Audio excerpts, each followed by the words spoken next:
Much. The Marion County prosecutor right now is going after a landlord suspected of pocketing millions of dollars instead of paying utility bills at 4 apartment complexes here in Indianapolis. This is a story we've been following for some time. In fact, our Rich Nye was out there 2 years ago when the water was shut off at the Berkeley Commons complex. So he went back there today and he had a conversation with the residents who pay for their water when they make their monthly rent payment.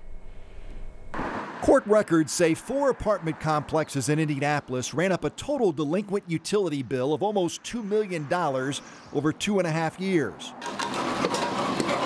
That led to Citizens Energy shutting off the water at Berkeley Commons and Capitol Place apartments on the south side in February 2022. The city made an emergency payment of $850,000 to get the water back on in less than 24 hours.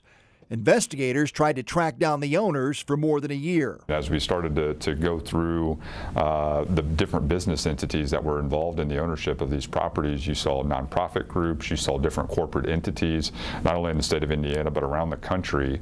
And this, what we're alleging, is just a good old-fashioned case of follow the money. Court records say the money leads to Chom Peritz in New Jersey. Investigators says Peritz deposited $1.6 million in his accounts that should have paid Citizens Energy.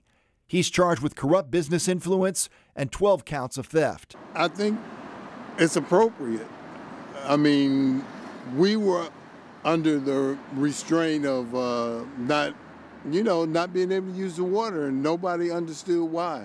Berkeley Commons is now under new ownership, but many of the residents here remember living under the threat and then the reality of their water being shut off, even though they paid for their water in their rent. The money that we're making, we're paying our bills, and they're saying, I mean, it feels like it's like if I didn't pay my gas bill or whatever, it gets shuts off. I know why, because I haven't paid it or whatever, but me paying, for our monthly, water bill, and it doesn't get paid and they shut it off, it's just like, you just feel like helpless, like you can't do nothing. Now the prosecutor is trying to do something.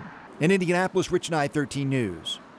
Thank you, Rich. The prosecutor's office has also filed civil forfeiture action against the former apartment complex owner. This is to try to freeze accounts and get restitution for the city and for Citizens Energy. Tonight we've